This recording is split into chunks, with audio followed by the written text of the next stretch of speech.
Olá, bem-vindos à Igreja no Mundo Magazine, o programa da Fundação AES aqui na sua televisão. Sou o Paulo Aido e ao longo dos próximos 50 minutos vamos focar a nossa atenção na vida da Igreja Católica, especialmente em relação aos cristãos perseguidos, à Igreja que sofre.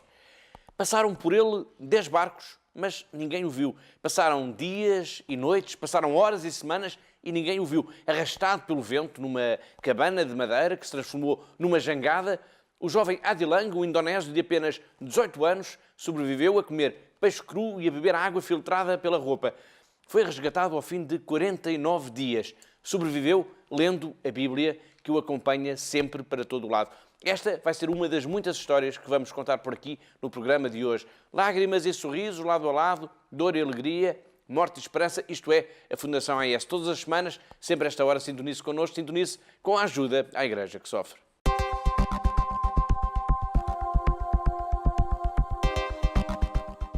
Vamos então ao primeiro tema do programa de hoje, em que contamos com a Catarina Martins de Betancourt, a diretora da Fundação AES, via Skype, pois ela está em Londres numa reunião de trabalho. Olá, Catarina. Olá, Paulo. Começamos o programa de hoje com uma extraordinária notícia. O Supremo Tribunal do Paquistão acaba de declarar, e estamos a dizer isto no momento em que estamos a gravar o programa, a inocência de Asia Bibi, considerando nulas todas as acusações de blasfémia que pendiam sobre ela e que a condenavam, Catarina, à pena de morte. É uma fantástica notícia que prova que vale sempre a pena lutar pela vida, pela verdade e pelo bem. Rezámos muito para que esta notícia acontecesse e aqui está. É extraordinária e é também uma lição para todos nós. Esta bela notícia apanha-nos no início da gravação do nosso programa, pelo que fica já aqui essa promessa. Na próxima semana vamos fazer um especial Asia Bibi com toda a história e todas as implicações deste caso, em que a lei da blasfémia não venceu sobre a verdade. Bom, o segundo tema de hoje leva-nos então até ao Brasil, país que foi a votos há uma semana e que elegeu Jair Bolsonaro como novo presidente. O Brasil é um país claramente dividido politicamente e com enormes assimetrias de desenvolvimento. O Brasil é também o país do mundo com o maior número de católicos, são 172 milhões, e é também um dos países mais violentos, com mais de 60 mil assassinatos por ano, o que representa, e atentem bem neste número, cerca de 12,5% de todos os homicídios cometidos no planeta. Estou a falar no Brasil por causa das eleições, claro, mas também para dizer que a Fundação AES está muito empenhada no esforço de promoção social da Igreja neste país irmão. Um esforço que data já desde a década de 60 do século passado, quando o padre Werenfried van Straten, o fundador da AES, enviou a Catarina um exemplar do seu livro Chamam-me Padre Tocinho para vários bispos em diferentes lugares do mundo. Exatamente, Paulo. E um desses livros foi parar às mãos do cardeal Dom Jaime Câmara, na época arcebispo do Rio de Janeiro, e Dom Jaime respondeu agradecendo o livro e incentivando o padre Werenfried a incluir o Brasil também no seu trabalho de missão. E começou assim, quase em jeito de desafio, podemos dizer desta forma, o trabalho da AES no Brasil. O padre Werenfried viajou então até ao Brasil, visitou as grandes favelas e encontrou pessoas famintas e em condições subhumanas, classificando aquela pobreza de escandalosa. E desde então, a ajuda à Igreja que sofre já promoveu milhares de projetos pastorais no Brasil. E muitos têm também consequência depois, Catarina, ao nível da promoção social.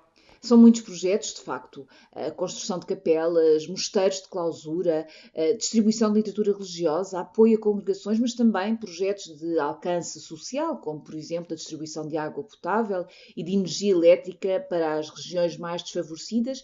E isto são apenas alguns exemplos, Paulo, tal como o investimento, por exemplo, na locomoção de padres e religiosas, como é o caso dos barcos para o imenso rio Amazonas.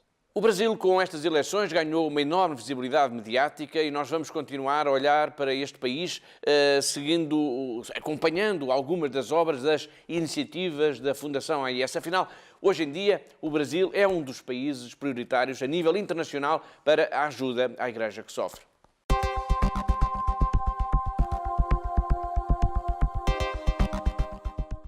Agora vamos até às Filipinas. Um ano depois da reconquista da cidade de Marawi aos jihadistas, quase tudo está ainda por fazer.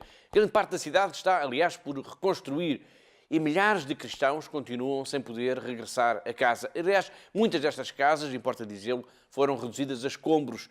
sendo que quase todas elas ostentam ainda marcas de balas e de destruição resultante dos ferozes combates que ali ocorreram.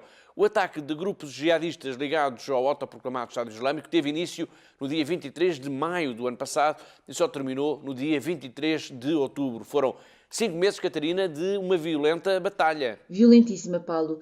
Sabes, estou aqui a ouvi-lo e a pensar ao mesmo tempo como é que um acontecimento desta amplitude passou despercebida à maior parte da comunicação social. Falou-se no princípio, é certo, mas depois houve um manto de silêncio, como se nada mais estivesse a passar. E é também por isso, Catarina, que temos aqui o nosso programa na televisão, para denunciar, para lembrar às pessoas, para que o mundo não se esqueça da violência que em tantos lugares é exercida contra a comunidade cristã. Mas voltando a Marawi, durante os 5 meses de ocupação, a cidade transformou-se num campo de batalha e isso é visível ainda hoje. É impossível não ver. Calcula-se, Paulo, que cerca de 40% da cidade foi destruída e que 98% da população teve de a abandonar. O ataque a Marawi foi, de facto, particularmente violento e a comunidade cristã foi um dos alvos principais dos militantes jihadistas. É verdade, e para a história ficará o assalto, o incêndio, a destruição da catedral, assim como o sequestro de alguns cristãos que se encontravam no templo a rezar.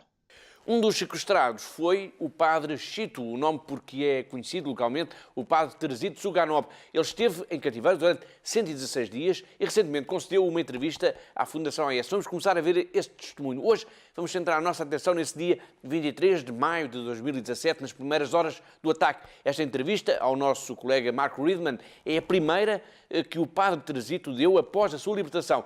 É uma entrevista, de facto, mas é também um documento. A sua atenção, pois.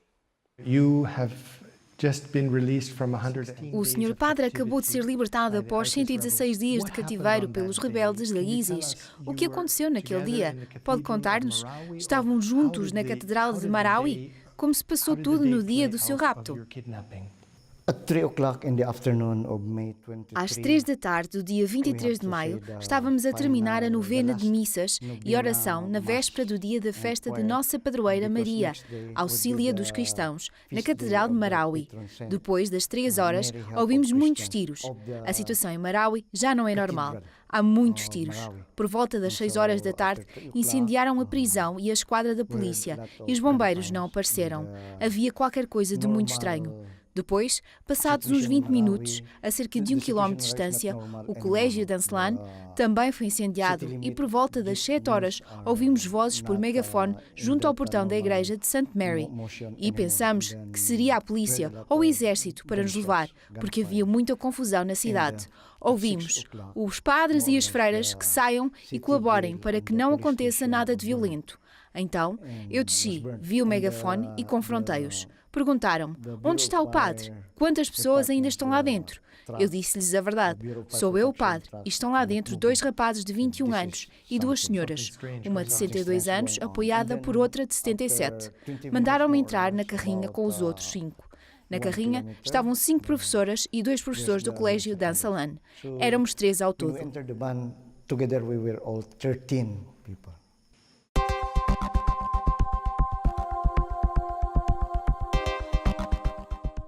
Foi o padre Teresito na primeira entrevista após a sua libertação, ele que esteve em cativeiro de grupos jihadistas que ocuparam e que destruíram a cidade filipina de Marawi. Uma entrevista, um testemunho que vamos naturalmente continuar a acompanhar por aqui nas próximas semanas. Agora vamos até à República Democrática do Congo, país que, pelas piores razões, começa a ser presença habitual aqui no nosso programa. Desta vez, o alerta chega-nos das Nações Unidas, que falam numa situação grave com ataques violentos na região de Beni, ataques que tornam muito difícil, para não dizer impossível, Catarina, o combate ao surto de ébola. De facto, Paulo, dezenas de milhares de pessoas têm fugido das suas casas e aldeias nas últimas semanas no leste do país por causa dos ataques extremamente violentos da responsabilidade de milícias armadas que atuam na região de Beni. Como consequência desses ataques, as equipas de resposta médica suspenderam também as suas atividades, tornando assim ainda mais difícil o combate ao surto de ébola que está a afetar seriamente esta região e que terá causado já mais de 240 mortes. Recentemente, um jovem postulante de uma comunidade missionária católica neste país, cuja identidade não podemos revelar por questões de segurança, enviou para Lisboa, para a Fundação AIS, uma mensagem onde aludia à degradação deste conflito armado e referia também a situação extremamente vulnerável em que se encontram as populações da região em consequência da evolução da epidemia de ébola. Vamos agora recordar esse depoimento. L'Ebola intervient comme un renforcement de la... O ébola veio reforçar ainda mais o enfraquecimento da região a todos os níveis. Apresenta-se como um dos maiores meios não só de isolar esta região, mas também do seu despovoamento. É necessário que a população local continue a observar as medidas preventivas disponibilizadas pelos serviços de saúde para limitar os danos ao mínimo possível. Mas como fazê-lo em plena ameaça de guerras? Pour limiter les dégâts au Em conclusão, na República Democrática do Congo, todos os meios são permitidos para que o poder atual continue e a vida dos cristãos e cidadãos é ignorada, como se a única realidade fosse as riquezas naturais do Congo, esquecendo que a verdadeira riqueza são as pessoas. A luta ainda é um longo caminho a percorrer. Qual pastor pode ficar em silêncio quando as suas ovelhas estão sendo comidas?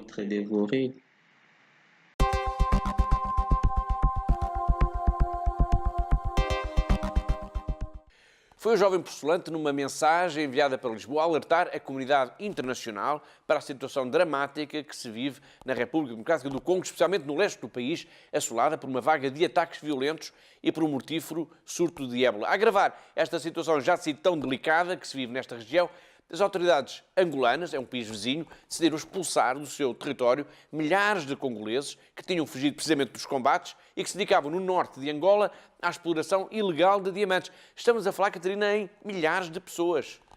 Calcula-se que já mais de 380 mil pessoas tenham deixado Angola nas últimas semanas no âmbito da chamada Operação Transparência de luta contra o tráfico de diamantes, mas como se calcula, Paulo, o repatriamento num curto espaço de tempo de tantas pessoas irá ter provavelmente consequências, e uma delas é a possibilidade de uma nova onda de violência étnica nesta região já tão massacrada, Paulo. Precisamente, Catarina, aliás, já no programa da semana passada falávamos de como esta operação de repatriamento estava a ser vista de forma diferente pelas autoridades congolesas e angolanas. Enquanto Angola diz que tudo está a correr dentro da normalidade, os responsáveis da República Democrática do Congo, aliás, numa posição subscrita também pelas Nações Unidas, falam no recurso a força excessiva e graves violações dos direitos humanos, assegurando que em todo este processo já se registaram pelo menos 6 mortos e cerca de 100 de feridos.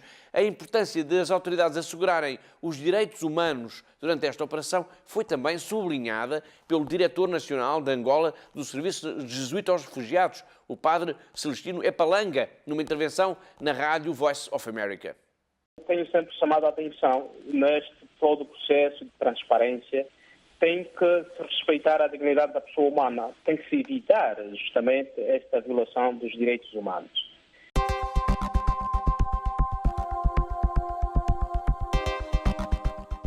Agora vamos até à Índia, pois a violência contra os cristãos tem crescido de forma alarmante neste país nos últimos tempos. E aqui temos mais um país recorrente no nosso programa. Só no passado mês de setembro foram registrados 25 episódios de agressões contra a comunidade cristã no estado do Uttar Pradesh, o mais populoso de toda a Índia. Dizemos que a violência está a aumentar, pois temos de olhar para estes números desde o início do ano. E a conclusão é, Catarina, muito alarmante. É muito alarmante mesmo, Paulo. Para quem nos está a acompanhar lá em casa e ter noção do que estamos a falar, estes 25 casos de violência contra cristãos representam a continuação de uma prática que parece ser comum. Desde o início do ano, registaram cerca de 200 de episódios de violência contra os cristãos em toda a Índia.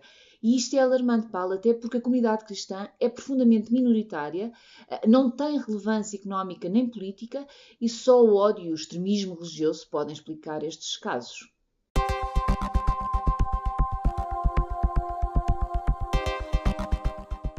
Agora vamos até ao Egito, pois o bispo de Minia, uma diocese marcada por um dos mais brutais ataques contra a comunidade cristã nos tempos recentes, enviou uma carta à Fundação AIS a pedir ajuda para a sobrevivência do clero local. São 46 sacerdotes. A missiva foi entregue este mês no Secretariado Italiano de Ajuda à Igreja que Sofre e o prelado Dom Boutros Fahim Hanna fez questão de lembrar não só os ataques sofridos, como a situação de extrema precariedade económica em que vivem os cristãos coptas.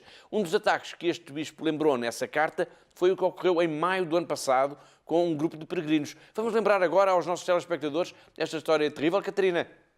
Claro, Paulo. Em maio do ano passado, um grupo de jihadistas assassinou, como Dom Boutros Hanna fez questão de recordar, na carta enviada para o Secretariado Italiano da AIS, 29 fiéis coptas, na sua maioria peregrinos, que estavam a caminho do mosteiro de São Samuel e que recusaram converter-se ao islamismo, mesmo sob a ameaça de morte.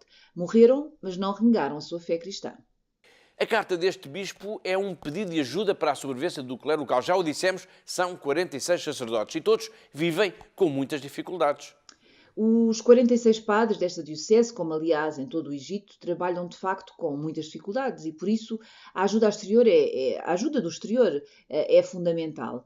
Numa carta enviada para o secretariado italiano da Fundação AIS, o bispo de Minia pede apoio para a celebração de intenções de missas. É uma forma muito prática da comunidade católica poder ajudar as comunidades mais vulneráveis. E é uma das iniciativas mais significativas a nível internacional da Fundação AIS. A celebração das intenções de missas corresponde, de facto, a uma parte extremamente importante do apoio, da ajuda à Igreja que sofre para a sobrevivência do próprio clero nas regiões mais empobrecidas no mundo. A Catarina está em Londres e eu não sei se ela tem estes números de cabeça, mas são, de facto, muitos padres que são ajudados, são muitas missas que são celebradas. Não sei os números exatos, Paulo, mas posso garantir que no ano passado a Fundação AIS apoiou, através de intenções de missas, mais de 40 mil sacerdotes em todo o mundo, o que significou que se celebraram mais de 1.500.000 missas em todo o mundo. E sei também, até porque é um dos dados que apresentamos normalmente nos encontros com benfeitores e amigos da AIS em Portugal, que isto significou a celebração de uma missa a cada 21 segundos.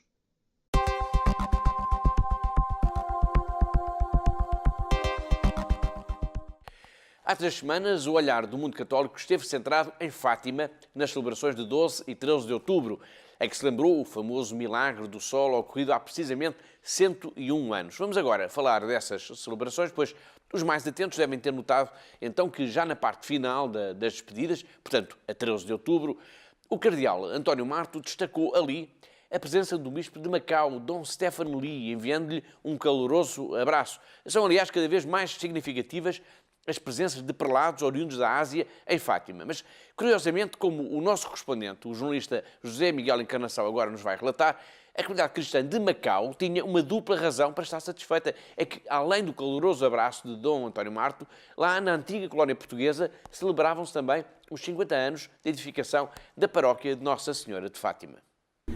O bispo de Macau, Dom Stephen Lee, esteve em Fátima nos dias 12 e 13 de outubro, a fim de participar na peregrinação aniversária que assinalou o 101º aniversário da última aparição de Nossa Senhora aos pastorinhos. Presididas pelo bispo de Hiroshima, Alexis Shirahama, as cerimónias contaram com a participação de 20 bispos, entre os quais se encontrava um cardeal, que se juntaram na capelinha das aparições em redor da imagem de Nossa Senhora de Fátima. Já na primeira peregrinação aniversária do ano, a 13 de maio, esteve presente o bispo emérito de Hong Kong, o cardeal Dong Jiantong, na mesma altura em que o Vaticano e a China encetavam negociações, cujo resultado foi conhecido há cerca de um mês, ou seja, a nomeação partilhada de 7 bispos chineses e a participação de 2 bispos da denominada Igreja Oficial no Sínodo dos Bispos, que terminou no passado dia 28 de outubro na cidade do Vaticano. Embora estas 2 visitas ao Santuário da Covadeiria deem aso a inúmeras leituras políticas, preferimos antes enaltecer a comunhão da Igreja nas 2 regiões administrativas especiais da China com a Igreja Universal, liderada pelo nosso Papa Francisco. Neste caso, por meio do culto mariano, tão fomentado pelo Santo Papa João Paulo II, cujo papel foi determinante para a regularização da presença da Igreja Católica no leste europeu, com repercussões no resto do mundo e em especial nos países comunistas. Ao mesmo tempo que Dom Stephen Lee concelebrava a missa de 13 de outubro em Fátima, a paróquia de Nossa Senhora de Fátima, em Macau, comemorava o 50º aniversário da construção da sua igreja, com missa e procissão na zona norte do território. Nesta área da cidade concentra-se a população mais pobre, sendo esta constituída maioritariamente por chineses de outras províncias da China, como por exemplo de Fujian e de outros países deste lado do mundo. Durante as cerimónias de Fátima, Dom Stephen Lee não interveio, mas foi entusiasticamente anunciado pelo bispo de Leiria Fátima, Dom António Marto, aos fiéis, que responderam com um forte aplauso, um momento testemunhado por João Santos Gomes, colaborador do Semanário Católico de Macau, o Clarim. Curiosamente, o regresso de Dom Stephen Lee a Macau coincidiu com a viagem do ministro português dos negócios estrangeiros a Macau e ao continente chinês, tendo Augusto Santos Silva sido recebido pelos mais altos dignitários do país. De facto, o mundo é mais pequeno do que parece.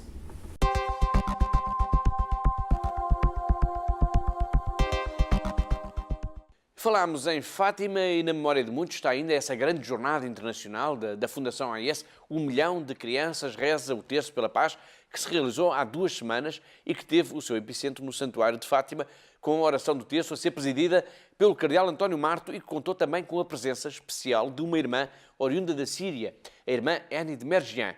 Temos uma grande entrevista com esta irmã, que é responsável pela aplicação em Damasco e em Alepo dos projetos apoiados pela AIS.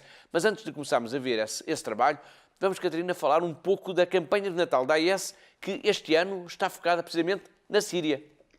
É uma campanha de apoio à comunidade cristã na Síria e à reconstrução do país, pois calcula-se que mais de 13 milhões de pessoas necessitam de ajuda humanitária de emergência e este número, Paulo, revela-nos uma tragédia imensa deste país. Ainda podemos dizer que há cerca de 5 milhões e meio de sírios refugiados fora do país, dos quais uma elevada percentagem são cristãos, e mais de 6 milhões de deslocados internos. Por isso, Paulo, a Síria é um país destroçado pela guerra e os sírios precisam de ajuda para se reerguerem. Há, de facto, muitas organizações internacionais a prestar ajuda ao país, mas nenhuma está preocupada com os cristãos e, por isso, a Fundação AIS chamou a si esta responsabilidade. E neste Natal, e falo agora diretamente para si, que nos está a escutar, neste Natal, dizia, vamos acrescentar um sapatinho na nossa árvore de Natal. É o sapatinho solidário e neste sapatinho vamos ajudar uma causa nobre, uma causa comum. Eu proponho que neste sapatinho solidário este ano ajudemos os cristãos da Síria. Eles estão sós, estão de mãos vazias e precisam da nossa ajuda. Pedem a nossa ajuda. Obrigado, Catarina, e com esta bela sugestão do sapatinho solidário para a sua árvore de Natal, vamos então começar a ver a entrevista que fizemos com a irmã Annie de Mergian, da Congregação das Irmãs de Jesus e Maria e que é coordenadora local dos projetos de ajuda à igreja que sofre para as cidades sírias de Damasco e de Alepo. Será ela, aliás, que vai distribuir as prendas à ajuda dos vossos sapatinhos solidários neste Natal. Sister Annie, a irmã Annie é uma espécie de embaixadora dos cristãos da Síria. Onde quer que vá, fala deles, denuncia tudo o que têm vindo a sofrer. A minha primeira pergunta é, a irmã é uma boa embaixadora? A good ambassador? São Paulo dá-nos a imagem que cada cristão é embaixador do Senhor. Por isso, eu dou o meu melhor ao cuidar do meu povo, onde quer que vá, partilhando o seu sofrimento com as pessoas que encontro. Carry my people wherever I go and share their suffering with the people I meet. Very good. Talking about Syria, falar da Síria é falar de um país em guerra. Uma guerra que já entrou no 8º ano. Antes de falarmos da guerra e das suas consequências, uma pergunta. A guerra ainda não acabou? Porquê? Quem é que são os responsáveis por isso? This war hasn't finished yet. Why? Who is responsible? Há muitas partes que interferem. Não gosto de falar de política porque não a entendo. É por essa razão. Mas, claro, quando muitas partes interferem num país, leva mais tempo. E é preciso boa vontade para as pessoas fazerem a sua parte em prol da paz. E assim, a situação será muito melhor. It needs a good will so people will put their part of peace so things will be much better. You know? Mas a responsabilidade para a continuação da guerra é do exterior. Exterior ou interior, não entendo. Dura há muito tempo e os únicos que sofrem são a população. Eles estão a sofrer. The only who's suffering are the people. They are suffering. Let's talk about Falamos então da guerra. A irmã veio de Alepo. Nesta cidade, antes da guerra, havia mais de 250 mil cristãos e agora restam apenas 32 mil. Por causa da guerra, a comunidade cristã está em risco de desaparecer? É possível? 32,000, more or less. Because of the war, do you believe that the Christian community can disappear? This is possible? Pode acontecer se não se der a conhecer a situação ou se os combates continuarem, mas atualmente vemos que Alepo está muito melhor em termos de segurança. Por isso, as pessoas, aquelas que ficaram, podem voltar a viver a sua vida. A maioria das pessoas que quer ficar. Ainda existem pessoas da comunidade que querem ficar no seu próprio país. So we still have community wants to stay in their own country. E os que saíram do país estão a regressar? Not all. Nem todos. Algumas famílias dizem: irmã, enfrentamos muitos problemas para podermos sair. Demoramos anos a estabelecer a nossa vida noutro país com os nossos filhos. É muito difícil. Algumas famílias que foram para a província, como o Val dos Cristãos ou outros lugares, estão a regressar. Mas os que perderam as suas casas ou os seus negócios não têm razões para voltar. Para quê? Perderam tudo. But those who lost their house or their shops, so it's no meaning to come back. For what? They lost everything. Acredito que o mesmo se aplica aos que estão noutros países. Seria muito difícil regressar. Sim, seria muito difícil. Então, no futuro, a comunidade cristã será muito pequena. Os cristãos são sempre uma minoria. Mas agora uma minoria ainda menor. Sim, esta é a situação que enfrentamos, mas não temos medo de sermos poucos. This is the situation we are facing, So,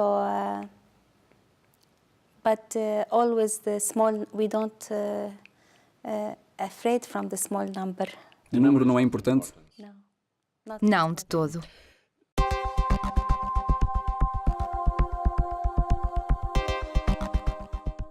Outro país que precisa da ajuda do seu sapatinho solidário neste Natal é o Iraque.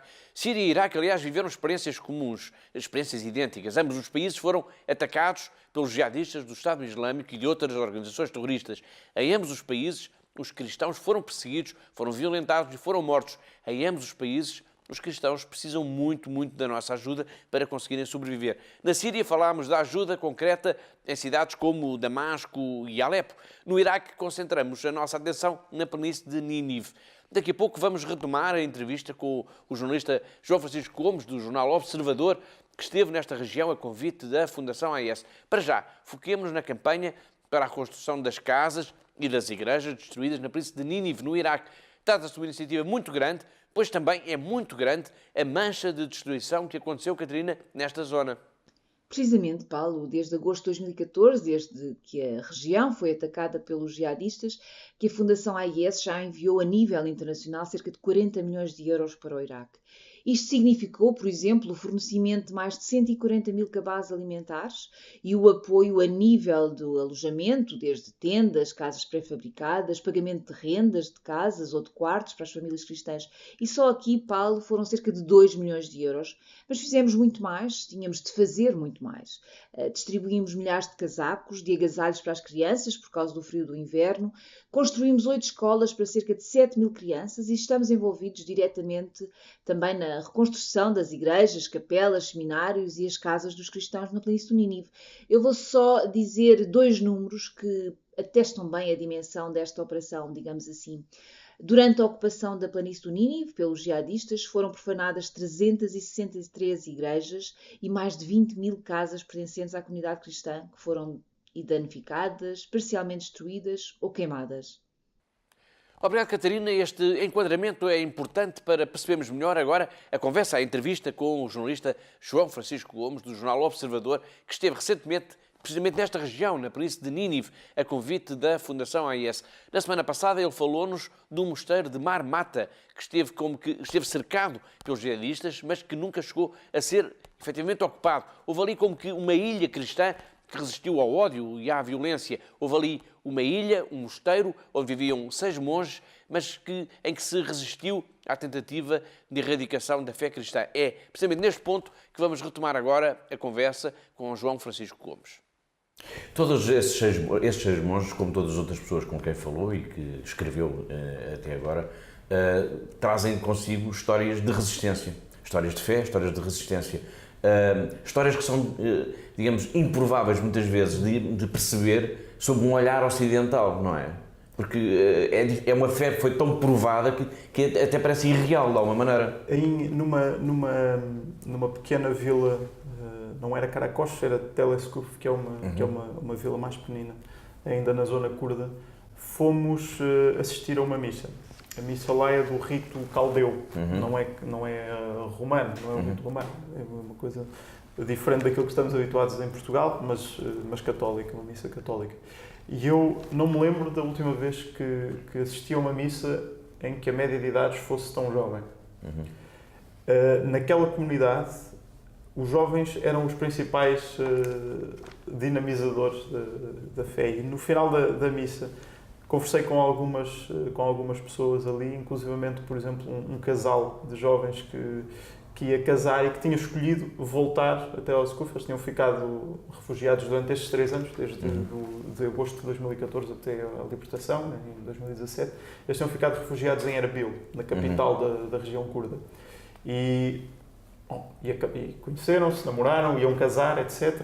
E escolheram voltar a Telescope para casar, apesar da igreja ter sido destruída, a casa deles não existia, portanto, a vida deles ali tinha sido destruída. Eles tinham começado uma vida nova longe dali, mas eles decidiram voltar porque eles eram, o casamento deles, o noivado deles, o casamento deles, que iam casar daí a 3 meses, daqui a 1 mês devem casar lá, era visto por aquela comunidade como um sinal de esperança da própria comunidade. Todos eles, quando eu metia conversa com alguém e dizia, sou jornalista europeu, de Portugal, muitas vezes, e dizia, gostava de tentar perceber um bocadinho o vosso ponto de vista, toda a gente me dizia, vem falar com aqueles dois que vão casar, aqueles é que... E depois, de facto, eu percebi o amor que aquelas pessoas tinham àqueles 2 jovens, que é muito significativo da fé daquelas pessoas. É uma fé muito mais forte porque foi, como estava a dizer há pouco, foi colocada à prova. E quem ficou, quem não fugiu, quem quis regressar às aldeias, reconstruir a comunidade cristã, tem uma fé muito, muito assinalável mesmo. Por exemplo, muitos padres diziam que a primeira coisa que as pessoas pediram quando voltaram ali foi que a igreja fosse reconstruída. Muitas vezes antes das suas próprias casas. Ou seja, é o símbolo da presença, o símbolo da comunidade, não é? Um padre em Caracos contava que a primeira coisa que fez no dia em que regressou à vila, à cidade, foi... A igreja matriz tinha sido queimada e, portanto, estava absolutamente... Não havia bancos da igreja, o altar tinha sido destruído, havia, imagino, marcas de tiros nas paredes, tudo aquilo estava preto porque tinha sido queimado por dentro. E a primeira coisa que ele fez foi levar uma mesa de madeira mais pequena, umas cadeiras de plástico, etc., pôs a mesa no local do altar e sobrou ali missa. A primeira coisa o que mostra muito... Os cristãos no Iraque vivem numa situação de perseguição tal que... A fé é um elemento identitário, não é? É isso, acaba por ser muito mais forte, muito mais resistente do que outras comunidades que, para quem a liberdade religiosa é um dado adquirido, não é? Claro.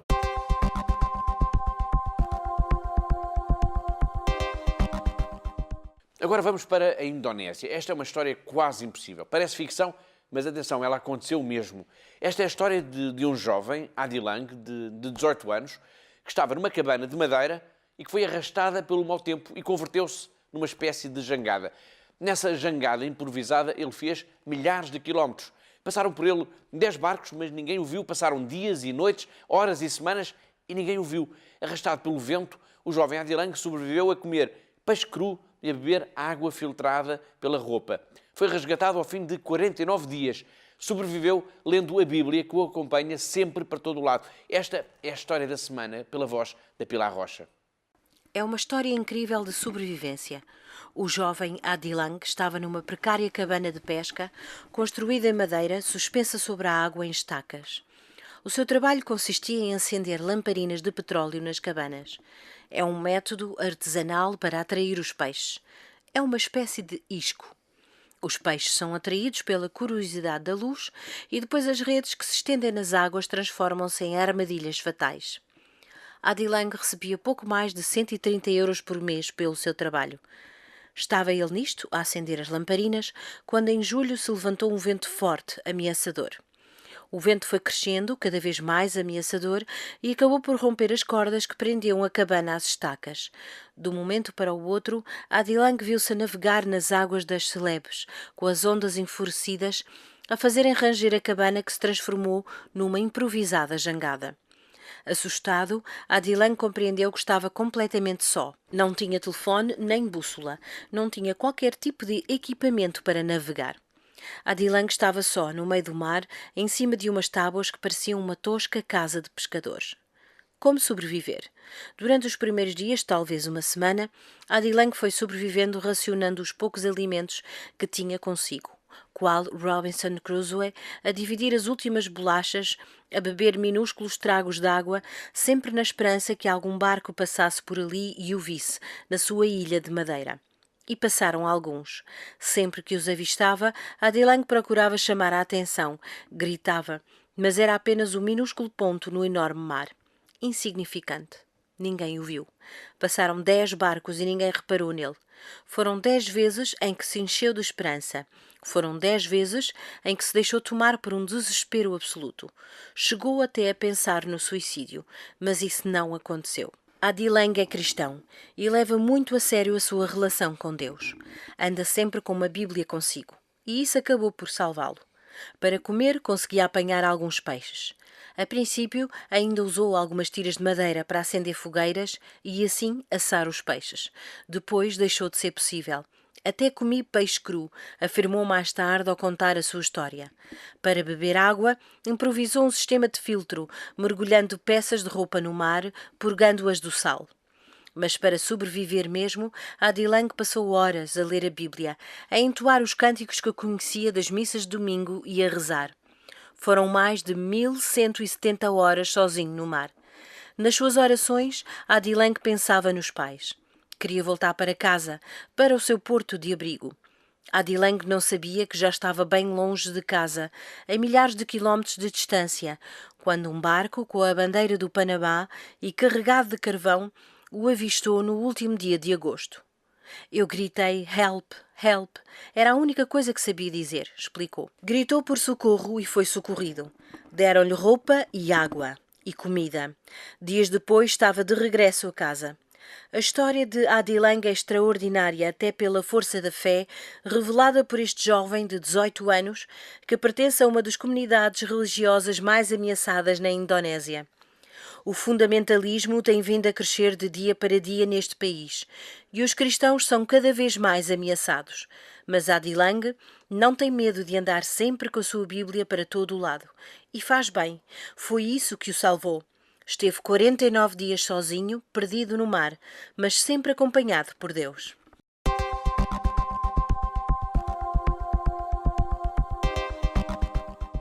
Portugal acolheu há cerca de 2 semanas uma Cimeira Internacional do Partido Popular Europeu, o PPE, sobre o diálogo interreligioso.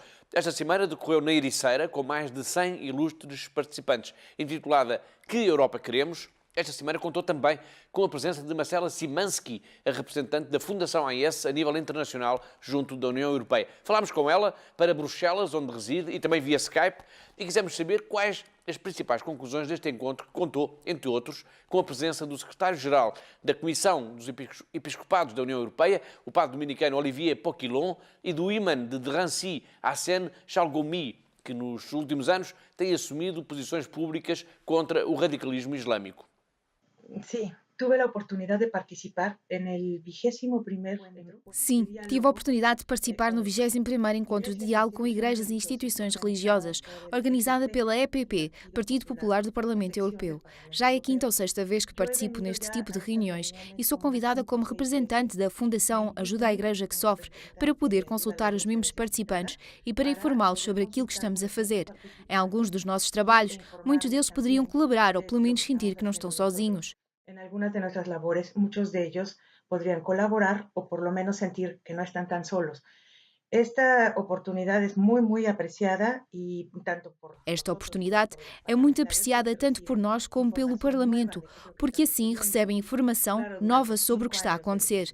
É óbvio que durante uma legislatura de 5 anos, muitos deles sentem que os seus esforços não servem para muita coisa. Por isso é de facto um prazer poder apresentar-lhes factos e dados para os quais eles próprios foram contribuindo.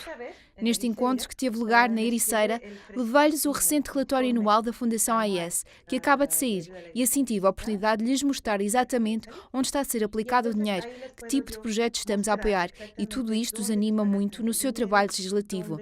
Aquilo que lhes pedimos, a todos eles, quase sempre, é que falem da situação dos cristãos perseguidos, que os convidem a falar nas reuniões plenárias, e nós organizamos isto com uma frequência durante o ano. Entre 6 a 10 visitas anuais, de testemunhas que vêm dos lugares de perseguição. Outro objetivo é mantê-los informados acerca do nosso relatório sobre a liberdade religiosa no mundo, acerca do relatório Perseguidos e Esquecidos. A 10 visitas anuales de testigos que vienen de los lugares de persecución y también les informamos con nuestro informe anual. Também colaboramos com outros esforços com os quais, acreditamos nós, eles poderiam melhorar e aumentar o seu trabalho a favor dos cristãos perseguidos. Pensamos nosotros, claro, a mejorar y aumentar su trabajo a favor de los cristianos perseguidos.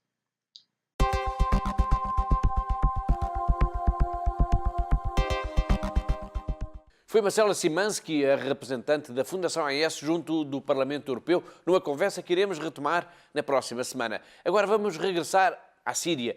Vamos ao encontro de uma jovem portuguesa, estamos a falar, claro, da irmã Miri, que vive no mosteiro de São Tiago Mutilado, em Cara. Hoje a irmã vai lembrar as visitas que receberam ali as irmãs nos meses de julho e agosto por parte de pessoas oriundas da Holanda, da França e da Bélgica. Eles foram todos a Cara para ajudar também os projetos de apoio que o mosteiro está a desenvolver para as populações locais. Neste mês de julho e agosto tivemos cá vários visitantes de vários países da Europa, Holanda, França, Bélgica, quiseram vir aqui ao mosteiro passar as suas férias para ajudar. Eles ouviram falar o Padre Daniel ou a Madre Inês na Europa, quando fazem viagens, que as pessoas lhes pedem que dar um testemunho. E então são pessoas que ouviram esse testemunho e quiseram vir cá ver. E, entre elas houve mais 2 pessoas então que nos ofereceram a sua ajuda, nomeadamente vendo o que nós tentamos fazer para as mulheres aqui, os trabalhos feitos à mão. Por isso, já uma senhora antes da Suíça nos disse: olha, eu posso vender cartas postais feitas em bordados ou em ponto de cruz. Ela manda fazer quadrados e depois cola-os numa bela cartolina, e eles vendem vende isso na Suíça, e isso vai nos dando possibilidade de ajudar cerca de 20 senhoras, 20 famílias pobres. A maior parte delas são refugiadas ou são viúvas, filhos em idade baixa, que é preciso sempre muita coisa para a escola, etc. Muitas despesas.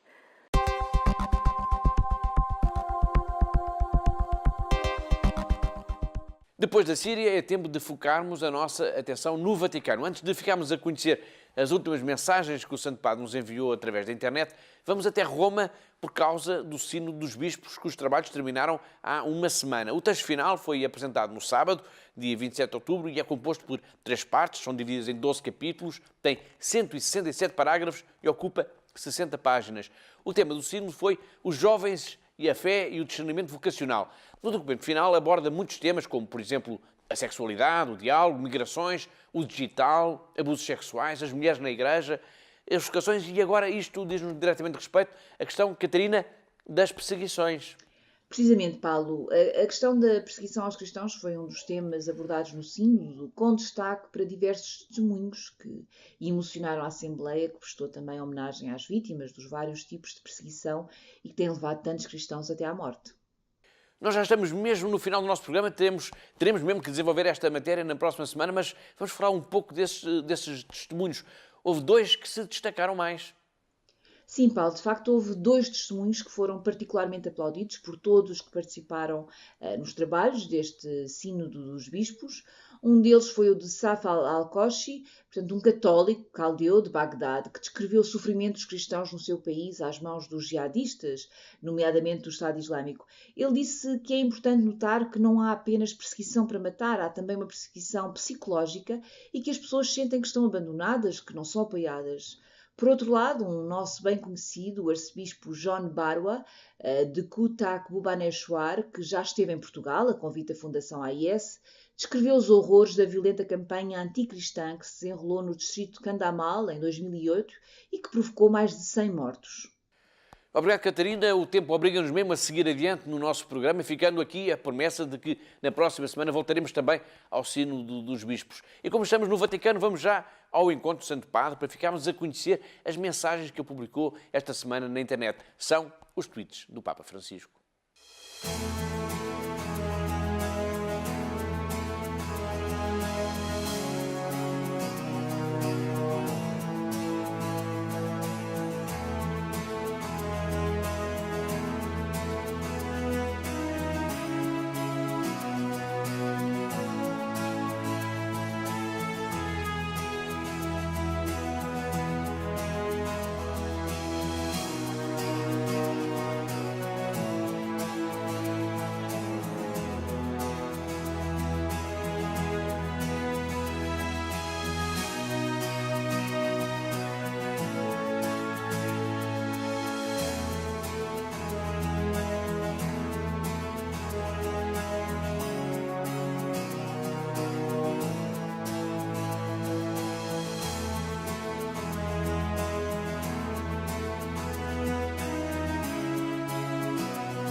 Agora é tempo do Bible Challenge, o desafio da Bíblia. Trata-se de uma iniciativa dos nossos amigos do jornal Voz da Verdade, o semanário diocesano do Patriarcado de Lisboa.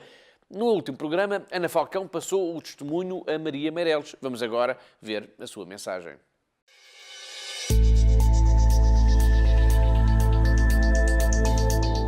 Olá, eu sou a Maria. Queria agradecer à minha amiga Ana Falcão por me ter lançado este desafio do Bible Challenge. E a palavra que eu escolho é uma secção da Carta aos Coríntios, da primeira carta. Ainda que eu fale as línguas dos homens e dos anjos, se não tiver amor, sou como um bronze que soa ou um símbolo que retine. Ainda que eu tenha o dom da profecia e conheça todos os mistérios e toda a ciência, ainda que eu tenha tão grande fé que transporte montanhas, se não tiver amor, nada sou. Ainda que eu distribua todos os meus bens e entregue o meu corpo para ser queimado, se não tiver amor, de nada me vale. Eu escolhi esta parte da Bíblia porque tem um significado importante para mim e sempre teve ao longo de toda a minha vida este valor do amor, não é? E é no amor, muito no amor, que a fé se baseia. Eu tenho uma caminhada muito recente na fé. Eu fui batizada o ano passado, em junho, portanto ainda não fez um ano. Mas de qualquer forma isto foi sempre algo que eu trouxe comigo. É curioso que hoje em dia se tenha mudado a palavra amor em algumas situações para a palavra caridade. Que eu acho que é qualquer coisa que faz falta muito no dia-a-dia de hoje.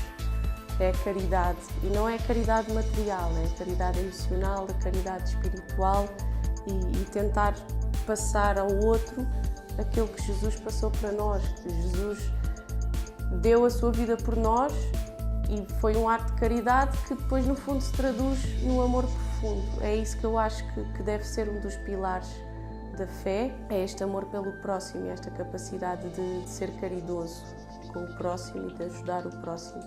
Vou desafiar de seguida o meu amigo Nuno Cunha e, portanto, acho que ele vai estar muito à altura do desafio.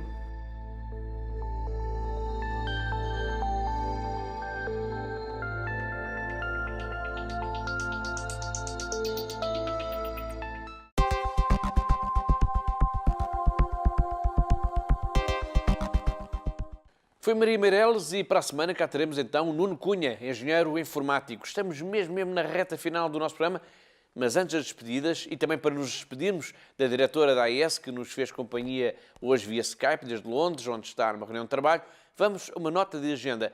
É que é já no dia 22 que vai acontecer o lançamento do relatório de 2018 sobre a liberdade religiosa no mundo.